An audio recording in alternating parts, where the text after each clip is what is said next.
কাঁচা আমের রসগোল্লাগুলো কত সুন্দর হয়েছে দেখুন। এই দেখুন রসগোল্লাগুলো ফুলে কতটা বড় বড় হয়ে গেছে। আমি যে মাপে করেছিলাম তার ডবল মাপেই কিন্তু হয়ে গেছে।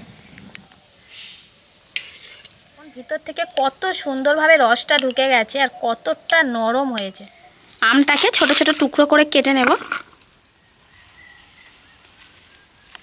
নমস্কার বন্ধুরা, কাকলির রান্নাঘর উইথ ভিলেজ ফুডে সবাইকে স্বাগত জানিয়ে আজকে আমি আপনাদের সাথে শেয়ার করব কাঁচা আমের রসগোল্লা। রসগোল্লা প্রত্যেক বাঙালির কাছে খুবই জনপ্রিয় একটি মিষ্টি, আর সেই রসগোল্লাটা যদি হয় কাঁচা আম দিয়ে তাহলে তো বন্ধুরা কোনো কথাই হবে না। আর আজকের রেসিপিটা আমি খুবই সহজ পদ্ধতিতে আপনাদেরকে দেখিয়ে দেব, যাতে আপনারা প্রত্যেকেই কাঁচা আমের সিজনে একটা কাঁচা আম দিয়ে রসগোল্লাটা বাড়িতে বানিয়ে নিতে পারেন এবং বাড়ির সবাইকে খাইয়ে খুশি করতে পারেন।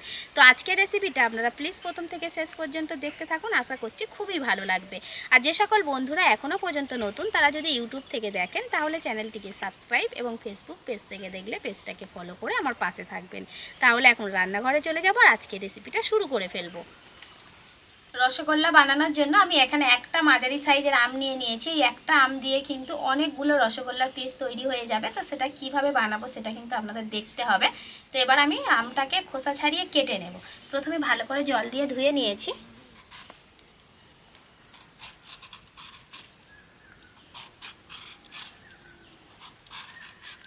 আমটাকে ছোট ছোট টুকরো করে কেটে নেব।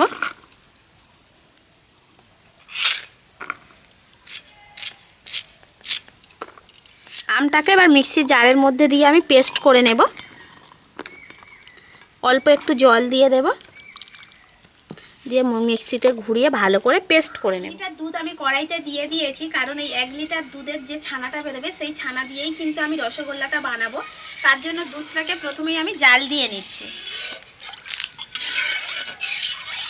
আপনারা চাইলেই দুধের পরিমাণটা কিন্তু বাড়িয়ে কমিয়ে নিতে পারেন।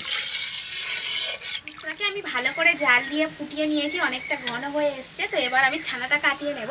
তার জন্য এখানে আমি 3 চামচের মতো দেব ভিনিগার, আর তার সাথে অল্প করে দিয়ে দেব জল। এই দুটোকে একসাথে মিক্সড করে আমি এই দুধের ওপরে দিয়ে দেব। এবার আলতো হাতে খুন্তি দিয়ে একটু নাড়তে থাকবো, তাহলে কিন্তু ছানা কাটাটা শুরু হয়ে যাবে। এই দেখুন ছানা কাটতে কিন্তু শুরু করে দিয়েছে। এই সময় উনানের আঁচটা আমি একেবারেই বন্ধ করে দিয়েছি, কিন্তু কড়াটা উনানে বসিয়ে রেখেছি। এই দেখুন ছানা কাটছে, তো আস্তে আস্তে পুরো ছানাটাই কিন্তু কেটে যাবে। তো ছানাটা কত সুন্দরভাবে কেটে গেছে দেখুন।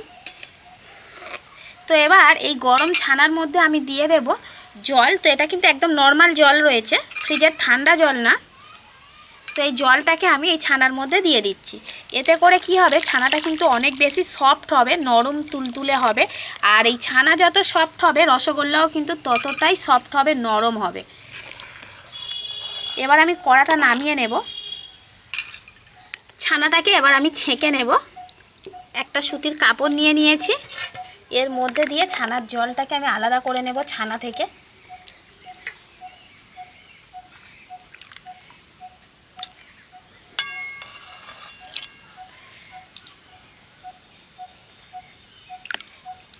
পারফেক্ট রসগোল্লা বানাতে গেলে কিন্তু ছানাটাকে ঠিকঠাকভাবে কাটিয়ে নিতে হবে। তো আজকে আমি যে পদ্ধতিতে ছানাটা কাটালাম আপনারা কিন্তু এই রকম পদ্ধতিতেই কাটাবেন, দেখবেন পারফেক্ট রসগোল্লা তৈরি হবে। আর ভিনিগারের পরিবর্তে আপনারা কিন্তু পাতিলেবুর রস দিয়েও ছানাটা কাটিয়ে নিতে পারেন। বেশ অনেকটা পরিমাণে কিন্তু ছানা হয়েছে। ছানাটা ছেঁকে নিয়েছি। এবার আমি আরও একবার জল দিয়ে ভালো করে ছানাটাকে ধুয়ে নেব। যেহেতু ভিনিগার দিয়ে ছানা কাটানো, সেজন্য টক ভাবটা যাতে চলে যায় সেজন্য সুন্দর করে আরেকবার ধুয়ে নেব। আবারও ভালো করে ছানা থেকে জলটাকে ঝরিয়ে নেব। এইভাবে উঁচু করে ধরলে কিন্তু খুব সুন্দরভাবে জলটা বেরিয়ে যাবে।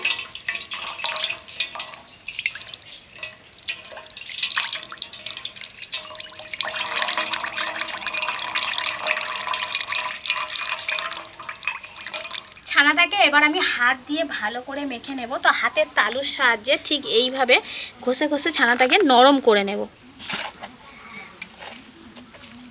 এমনি থেকে ছানা কিন্তু অনেকটাই নরম রয়েছে, এই দেখুন। এই ছোট্ট ছোট্ট টিপসগুলো আপনারা ফলো করবেন, তাহলে দেখবেন একদম দোকানের মতো পারফেক্ট রসগোল্লা বাড়িতেই তৈরি করে নিতে পারবেন। আর বাড়িতে একবার যদি আপনারা রসগোল্লা বানিয়ে নিতে পারবেন, দেখবেন দোকান থেকে আর কিন্তু রসগোল্লা খেতে ইচ্ছা করবে না। যখনই মন চাইবে এরকমভাবে বাড়িতে বানিয়ে নেবেন।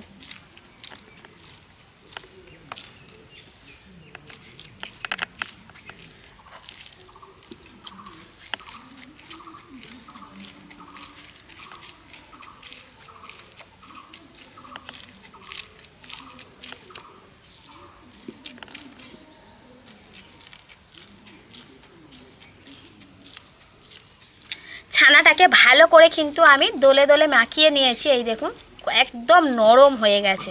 তো এবার এর মধ্যে আমি 4 চামচের মাপ করে 1 চামচ দিয়ে দেব সুজি। সুজিটা বেশি দেওয়ার দরকার নেই, 1 চামচ দিলে হবে। আর যদি সুজি কাছে না থাকে সেক্ষেত্রে কিন্তু 1 চামচ ময়দা দিলেও হবে, যে কোনো একটা দিয়ে দেবেন। এবার আমি এর সাথে দিয়ে দেব 1 চামচ আমের পাল্প। তো এবার আমি ছানার সাথে এই দুটো জিনিসকে ভালো করে মিশিয়ে নেব।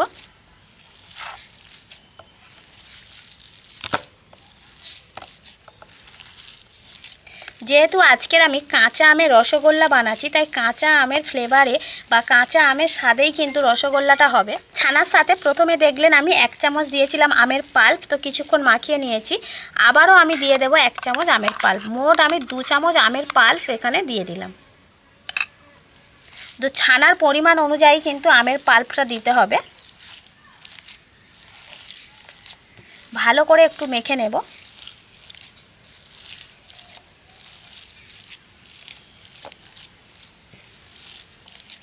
সব কিছু ভালো করে আমি মাখিয়ে নিয়েছি ছানার সাথে। এবার আমি সামান্য একটুখানি সবুজ ফুড কালার দিয়ে দেব, কারণ যেহেতু আমি কাঁচা আমের রসগোল্লা বানাচ্ছি, তাই কাঁচা আমের গায়ের যে কালারটা হয় সবুজ, সেটার জন্য আমি 1 চিমটির মতো ফুড কালার দিয়ে দিলাম।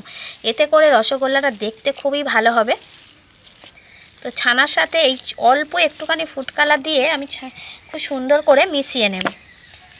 আস্তে আস্তে কিন্তু রঙটা ফুটবে।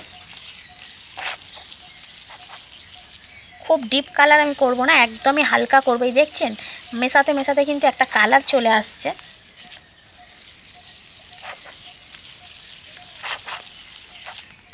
তো ছানাটা ভালো করে মেখে নিয়েছি। এবার রসগোল্লার শেপে আমি সবগুলো রেডি করে নেব। তো রসগোল্লাটা খুব বড় করব না, খুব ছোট না, একদম মাঝারি সাইজের করব। তো হাতের তালুর মধ্যে দিয়ে সুন্দর করে এইভাবে একটা গোল শেপ দিয়ে নেব।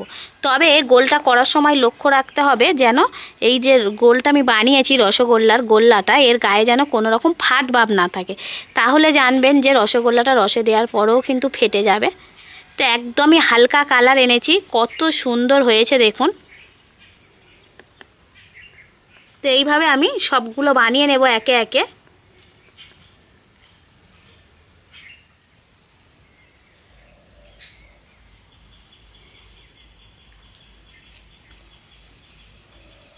গোল্লা আমি বানিয়ে নিয়েছি, এদিকে উনান জেলে কড়া বসিয়ে দিয়েছি। এবার আমি চিনির রসটা তৈরি করে নেব।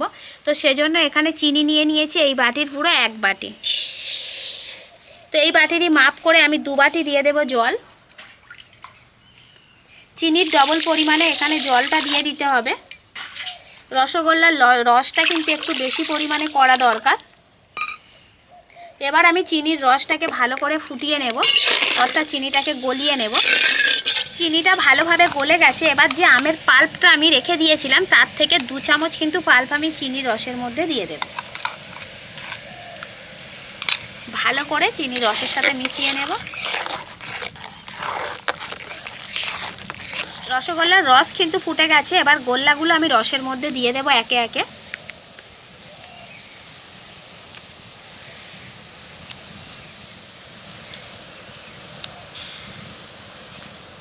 এবার আমি ঢাকা দিয়ে দেব 5 মিনিটের জন্য। 5 মিনিট হয়ে গেছে। এবার আমি ঢাকনাটা খুলে নিচ্ছি। দেখুন বন্ধুরা, রসগোল্লাগুলো ফুলে কতটা বড় বড় হয়ে গেছে। তো আর কিন্তু আমি ঢাকা দেব না। এবার 5 মিনিট এইভাবেই আমি জাল দিয়ে নেব, আবারও ফুটিয়ে নেব রসগোল্লাগুলো। এই দেখুন রসগোল্লাগুলো ফুলে কতটা বড় বড় হয়ে গেছে। আমি যে মাপে করেছিলাম তার ডবল মাপেই কিন্তু হয়ে গেছে। কাঁচা আমের রসগোল্লা আমার একদমই রেডি। এবার আমি নামিয়ে নেব রসগোল্লাগুলোকে। এবার আমি বাটিতে করে তুলে নেব।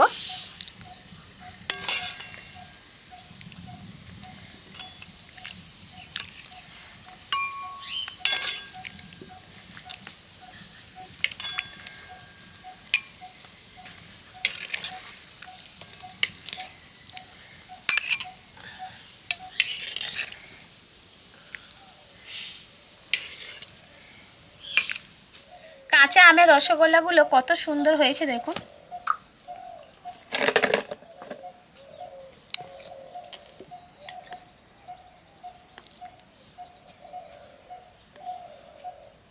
রসগোল্লাটা কতটা নরম তুলতুলে হয়েছে দেখুন।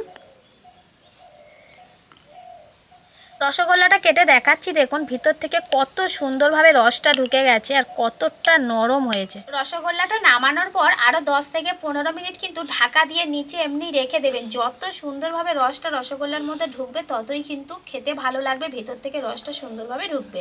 আর গরম গরম রসগোল্লা খেতে তো সবারই ভালো লাগে। তো বন্ধুরা, আজকের আমি যে একদম সহজ পদ্ধতিতে কাঁচা আমের রসগোল্লা বানালাম, এটা আপনাদের কেমন লাগলো? এবং বাড়িতে অবশ্যই করে, কাঁচা আমের সিজন চলছে, এই সময় আপনারা কাঁচা আমের রসগোল্লাটা বানিয়ে দেখুন এবং বাড়ির সবাই মিলে খান, দেখবেন ভীষণ খুশি হবে। আর আপনারা তো অবশ্যই বানাচ্ছেন। আর আমার আজকের এই কাঁচা আমের রসগোল্লা রেসিপিটা যদি আপনাদের ভালো লেগে থাকে তাহলে অবশ্যই করে লাইক, কমেন্ট, শেয়ার, সাবস্ক্রাইব এবং ফলো করে আমার পাশে থাকবেন। আর আমার নিত্য নতুন রেসিপিগুলো এইভাবেই দেখতে থাকবেন। তাহলে আজকের মতো এখানেই শেষ করছি। সবাই ভালো থাকবেন, সুস্থ থাকবেন, দেখা হবে পরের রেসিপিতে।